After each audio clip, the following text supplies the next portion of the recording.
Olá, cursista! Eu sou Patrícia Vasconcelos, psicóloga da Central de Transplantes de Goiás. Vamos agora para a parte prática sobre o tema de comunicação de más notícias e entrevista familiar. Você vai participar da apresentação de caso clínico, onde atores vão encenar o percurso do mesmo. Sugiro que preste atenção às falas e às posturas, observe os momentos de entrada dos profissionais para o início de cada etapa, tanto da comunicação quanto da entrevista familiar. Vou apresentar para você o caso clínico que será encenado agora, ok? Vamos lá? João Henrique, 9 anos, vítima de atropelamento enquanto andava de bicicleta na rua em que morava. Vizinhos que acionaram o serviço móvel de urgência comunicaram aos pais. Após o atendimento da equipe médica, a criança foi levada para o hospital de urgências. Os pais seguiram de carro, levado por um dos vizinhos. Durante atendimento intra-hospitalar na unidade de referência, João Henrique apresentava pupila médio fixa não reagente, sem resposta motora e verbal. Após aguardar 6 horas sem sedação, realizou tomografia de crânio e que apresentou edema cerebral. Os pais que aguardavam na recepção foram chamados para a comunicação da abertura do protocolo. Gustavo, meu nome, eu sou coordenador da UTI, que recebeu seu filho. Eu sou Patrícia, trabalho aqui no hospital, sou psicóloga, tá? Gente, a esperança são vocês. Alguém já conversou a respeito dele na emergência? Não, doutor, a gente não estava em casa, a gente estava trabalhando quando aconteceu o acidente. Ninguém falou com a gente chegou agora aqui. Então, infelizmente, ele teve um TCE, um traumatismo crânioencefálico muito grave, né? Ele já chegou ao hospital já entubado, em ventilação mecânica e sem os reflexos cranianos, sem os reflexos cerebrais. Isso é muito grave, doutor? Muito ruim. Ele fez uma tomografia. É meu único filho, doutor.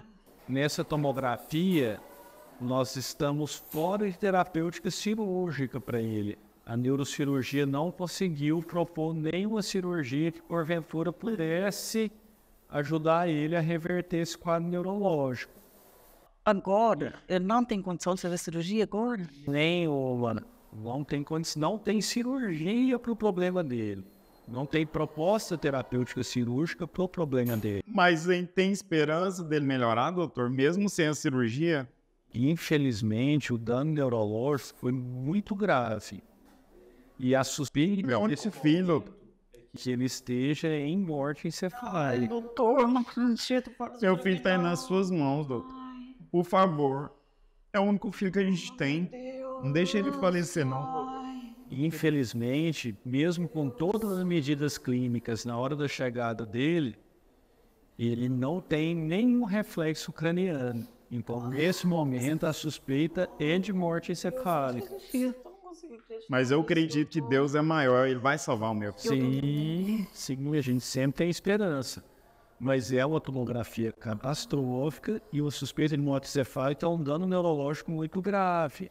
Eu não entendo tudo que o senhor está falando, não, mas eu entendo que é muito grave a situação do meu Eu filho. vou explicar. Vocês têm que sair daqui entendendo. Toda vez que um paciente ele tem suspeita de morte encefálica, existe uma legislação brasileira que tem que ser seguida para a gente confirmar ou descartar essa suspeita. Certo. Então, essa legislação brasileira, ela é incluída de 3 etapas.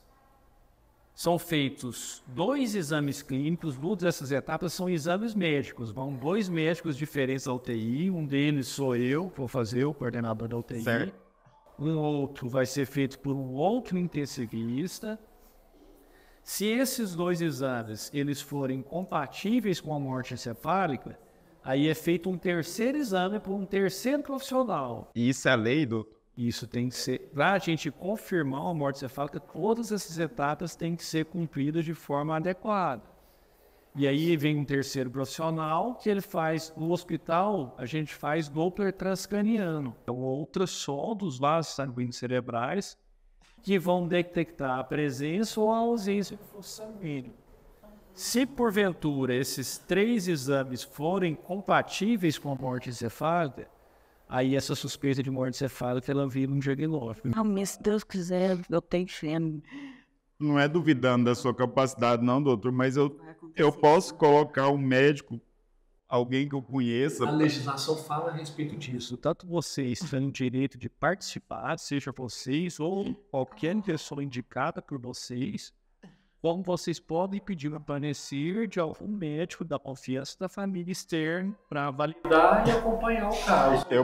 Eu faço o que for preciso para salvar meu Isso filho. não é uma obrigação, mas vocês têm total direito de participar de forma ativa desse processo. Uma família, nós temos que esperar um intervalo de 6 horas, porque a legislação contempla isso. E todo paciente só pode dar início ao processo de confirmação de morte encefálica a partir do momento em que já esteja 6 horas dentro de um grande centro, um hospital terciário.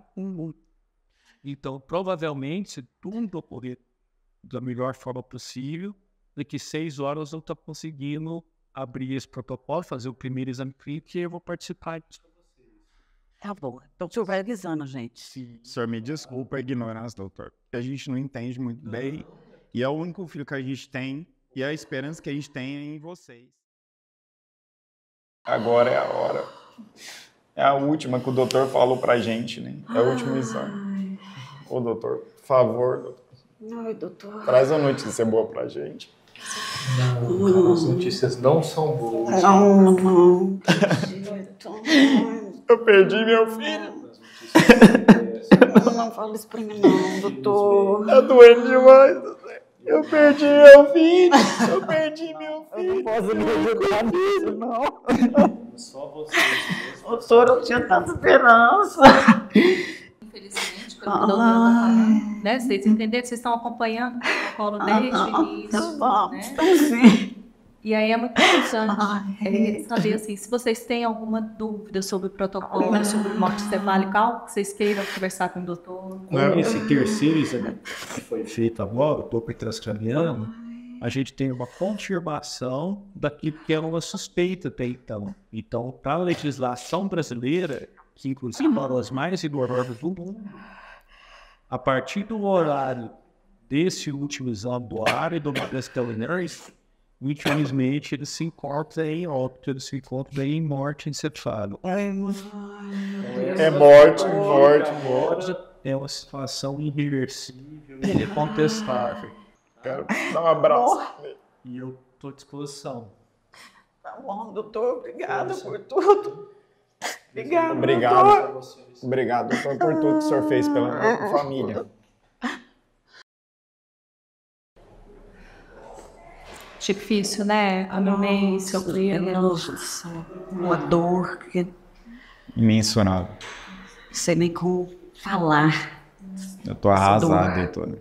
Não sei nem o que te dizer. Olha, sofrer só reclama por essa dor, para saber quão grande é. Não é fácil. Nossa. Mas, olha, vocês acompanharam o processo desde o início, né? Então, sem nenhuma dúvida. Tem nada que vocês gostariam de perguntar ainda sobre o protocolo e sobre morte encefálica? Não, doutor. Acho que a gente acompanhou tudo, né? A gente acompanhou tudo. O doutor tirou todas as nossas dúvidas. Apesar da gente não querer aceitar, né? Que, O coração tá fechado. mas a gente foi acompanhando, foi. Com o passar do tempo, acho que a gente foi interpretando melhor tudo que estava acontecendo com o nosso filho. Infelizmente, né? A gente queria estar dando outras notícias aqui para vocês, mas... Como eu queria. E agora, né, vocês, Dona Maria, no mesmo momento de tanta dor, é também um momento que nós temos para falar para vocês sobre o direito da família, que é o direito à doação de órgãos. No caso de Pedro, Dona Maria, ele pode doar órgãos, né? Ele pode estar aí ajudando algumas pessoas, se isso, né, foi fazemos aí para vocês. Vocês já pensaram, já conversaram sobre isso alguma vez? Nunca. Nunca. Nunca. Eu imaginei que fosse passar isso na vida. doutor. Nunca. Jamais, É muito difícil. Jamais. Muito difícil. São decisões muito difíceis. Meu filho, meu único filho. E assim, Jamais pensei isso. e olha, é um momento assim de tão grande dor, de profunda dor, né? E eu sei que não é fácil acabar de receber uma notícia como essa e também tomar uma decisão como essa, né? Mas é também, seu Pedro, dona Marina, a única hora que a gente pode falar sobre isso, né? A gente não fala.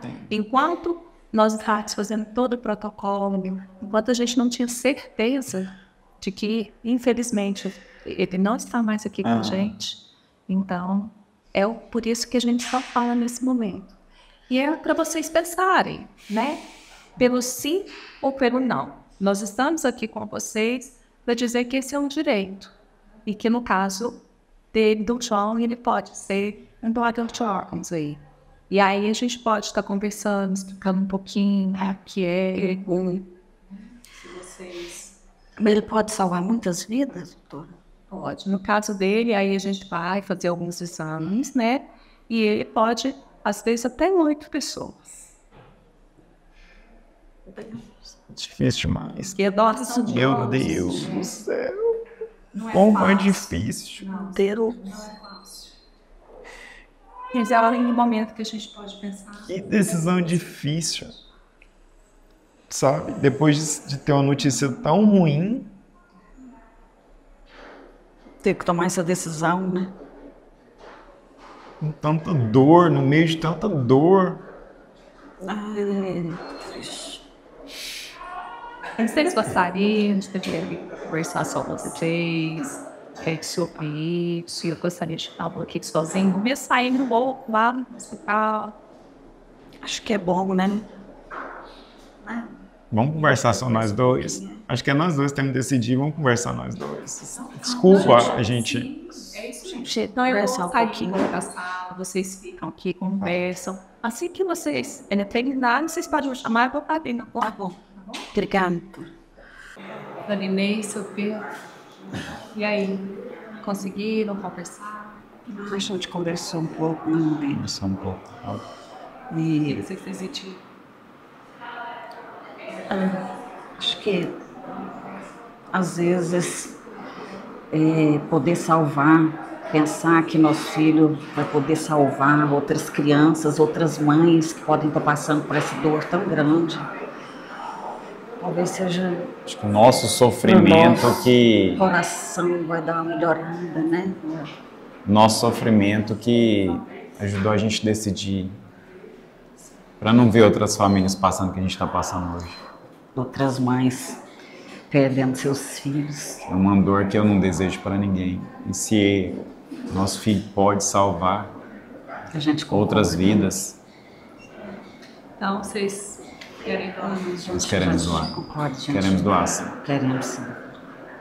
Encerramos mais uma etapa de aprendizado, cursista. Espero que tenha acompanhado com atenção a simulação realística do caso clínico envolvendo a comunicação de má notícia e a entrevista familiar. Lidar com situações delicadas como esta requer sensibilidade e preparo, e é exatamente isso que buscamos explorar nessa simulação. Você pôde observar a complexidade e a intensidade de emoções presentes em momentos como a comunicação da abertura do protocolo e a entrevista familiar para doação de órgãos e tecidos. O respeito à dor dos familiares e a possibilidade de ressignificação em meio à perda são elementos centrais nesse processo. Cada cena apresentada reflete a realidade enfrentada por profissionais de saúde e familiares em situações similares. Ainda que seja uma encenação, é impossível não se comover diante das emoções envolvidas. Quero deixar uma reflexão para você.